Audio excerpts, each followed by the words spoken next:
Assalamualaikum warahmatullahi wabarakatuh. Perkenalkan, nama saya Gustiani Dwi Putri.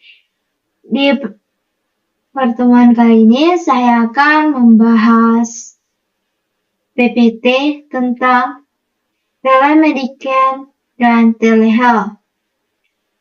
Baik, langsung saja simak penjelasan saya tentang telemedicine dan telehealth. Pengertian telemedicine dan telehealth. Telemedicine, pemberian layanan kesehatan jarak jauh menggunakan teknologi, informasi, dan komunikasi untuk diagnosis, konsultasi, pengobatan, dan pemantauan pasien. Kalau telehealth yaitu cakupan yang lebih luas dari telemedicine, termasuk layanan non-klinis seperti pendidikan, kesehatan, administrasi, dan pelatihan tenaga medis. Sejarah singkat telemedicine di Indonesia. Sejarah singkat telemedicine di Indonesia sejak awal dan perkembangan masa perintihan dari 1985 sampai dengan 1990-an. 1985 sampai dengan 1987, proyek Satellite for Health or Rural Education. Indonesia memulai langkah awal dalam telemedicine melalui proyek SER yang didukung oleh Intelsat. Proyek ini memanfaatkan satelit untuk menghubungkan pusat-pusat kesehatan di daerah terpencil dengan fasilitas kesehatan lebih lengkap di perkotaan. Tujuan utama adalah memberikan konsultasi medis di area jauh, pendidikan kesehatan, dan pelatihan bagi tenaga medis di daerah terpencil. Meskipun masih dalam tahap uji coba, proyek SHARE memberikan gambaran akan potensi telemedicine dalam meningkatkan akses dan layanan kesehatan di wilayah yang sulit dijangkau. Lanjutannya, inisiatif lain di era 1990-an. Setelah proyek SHARE, beberapa inisiatif telemedicine lainnya muncul di Indonesia pada tahun 1990-an. Namun, perkembangan telemedicine pada masa ini masih terbatas karena tantangan infrastruktur, teknologi yang belum memadai, dan regulasi yang belum jelas. Era perkembangan 2000-an. Peningkatan infrastruktur dan teknologi pada awal tahun 2000-an, perkembangan teknologi internet dan infrastruktur telekomunikasi mulai membuka peluang lebih besar bagi perkembangan telemedicine di Indonesia. Beberapa rumah sakit dan fasilitas kesehatan mulai mengadopsi sistem telemedicine untuk memberikan layanan konsultasi jarak jauh, diagnosis, dan pemantauan pasien. Inisiatif pemerintah.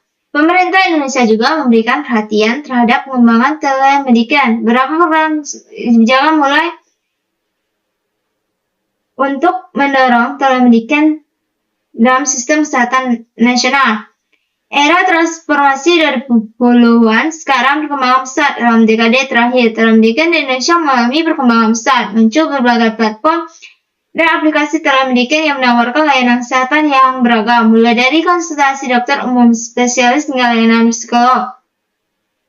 Pandemi COVID-19 juga menjadi katalisator bagi percepatan adopsi telemedicine di Indonesia di masyarakat. Manfaat telemedicine dan telehealth. 1. Meningkatkan akses layanan kesehatan, terutama daerah terpencil. Mengurangi waktu dan biaya perjalanan bagi pasien. 2. Memungkinkan pemantauan kondisi kesehatan secara berkala, memfasilitasi konsultasi dengan spesialis yang tidak tersedia secara lokal. Tantangan implementasi telemedicine. 1. Keterbatasan infrastruktur teknologi dan konektivitas internet. 2. Kurangnya literasi digital di kalangan masyarakat dan tenaga kesehatan. 3. Isu privasi dan keamanan data pasien. 4. Regulasi dan kebijakan yang belum matang. Penggunaan telemedicine selama pandemi COVID-19.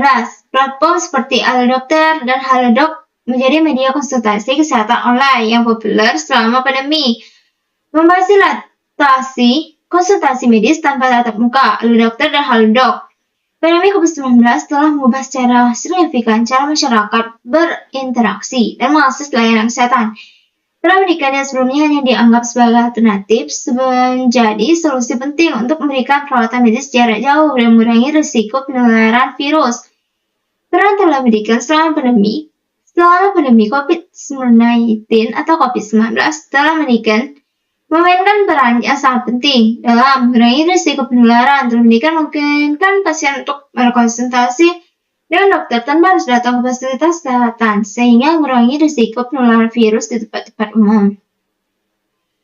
Lanjutannya, memastikan akses layanan kesehatan. Telah membantu memastikan bahwa pasien tetap dapat mengakses layanan kesehatan yang mereka butuhkan, terutama bagi mereka yang tinggal di daerah terpencil atau harus menjalani isolasi mandiri. Mengatasi lonjakan permintaan telah membantu mengatasi lonjakan permintaan layanan kesehatan yang terjadi selama pandemi dengan menyediakan alternatif yang lebih efisien dan efektif. Kemudian telah selama pandemi COVID-19 telah menjadi solusi yang efektif untuk memberikan perawatan medis jarak jauh dan mengurangi risiko penularan virus. Platform seperti Alodokter dan Halodoc telah memainkan peran penting dalam fasilitasi konsultasi medis online yang memberikan informasi kesehatan yang akurat kepada masyarakat. Meskipun ada tantangan yang perlu diatasi, memiliki potensi besar untuk menjadi bagian integrasi dari sistem kesehatan Indonesia di masa depan. Pengertian sistem informasi klinis, sistem yang dirancang untuk mengelola data, mengumpulkan, menyimpan, dan mengatur data klinis pasien, termasuk rekod medis, hasil pemeriksaan laboratorium, diagnosis, rencana perawatan, dan catatan pengobatan. Tujuan adalah untuk menyediakan informasi yang lengkap dan akurat bagi tenaga medis untuk mendukung pengambilan keputusan. SIG tidak hanya sekadar menyimpan data, tapi juga menyediakan alat dan fitur yang mendukung operasional layanan kesehatan yang meningkatkan kualitas perawatan pasien secara keseluruhan. Informasi klinis pasien mendukung operasional layanan kesehatan yang meningkatkan kualitas perawatan. Komponen utama sistem informasi klinis. 1. Rekam medis elektronik yang kita kenal dengan RME, yaitu pencatatan digital informasi kesehatan pasien. 2. Sistem manajemen laboratorium, yaitu pengelolaan data hasil laboratorium. Yang ketiga yaitu sistem radiologi, yaitu pengelolaan gambar dari hasil radiologi. Yang keempat yaitu sistem penjadwal, yaitu di mana kita melakukan pengaturan jadwal pasien dan tenaga medis. Membuat sistem informasi klinis, meningkatkan efisiensi operasional klinik atau rumah sakit, mengurangi kesalahan medis melalui akses data yang kurang, mempercepat proses pengambilan keputusan klinis, meningkatkan kepuasan pasien melalui layanan yang lebih responsif. Nah, di sini kita juga memiliki tantangan implementasi dari sistem informasi klinis. Yang pertama yaitu keterbatasan sumber daya manusia yang terampil dalam teknologi dan informasi. Yang kedua yaitu biaya implementasi dan pemeliharaan sistem yang tinggi. Yang ketiga yaitu resistensi terhadap perubahan dari tenaga medis. Yang keempat itu masalah interoperabilitas dalam sistem lain. Nah, ini adalah suatu contoh dari kasus implementasi sistem informasi klinik GoCare.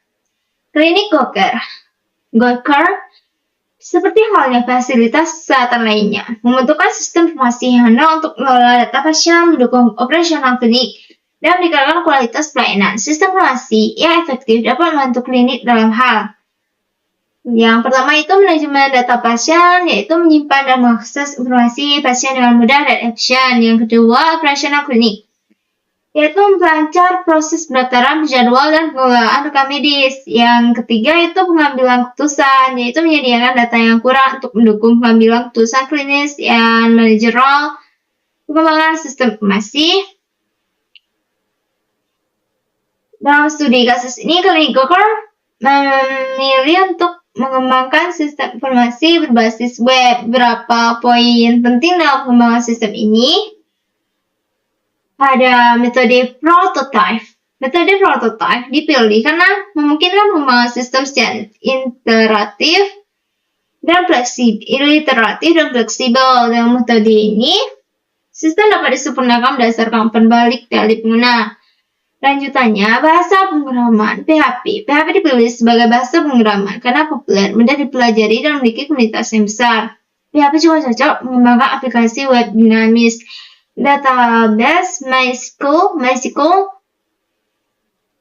dipilih sebagai database karena bersifat operasional, handal, dan banyak digunakan dalam aplikasi web. MySQL juga mendukung berbagai fitur yang dibutuhkan untuk pengelolaan data klinik. Implementasi sistem informasi berbasis web di klinik GoCare Merupakan langkah yang tepat untuk meningkatkan efisiensi kualitas pelayanan dan pengambilan keputusan dengan perencanaan yang lebih matang, implementasi yang baik, dan dukungan dari semua pihak. Sistem informasi dapat memberikan kontribusi yang besar bagi kemajuan klinik. Nah, kesimpulannya adalah telemedical dan telehealth menawarkan solusi inovatif untuk meningkatkan sistem kualitas layanan kesehatan terutama di masa pandemi. Sistem informasi klinis berperan penting dalam mendukung operasional layanan kesehatan dan meningkatkan efisiensi serta kualitas perawatan pasien. Ini ada beberapa referensi saya dalam mencari jurnal untuk membuat PPT tersebut. Yang pertama ada Literature Review of Telemedicine in Indonesia Past, Present, and Future.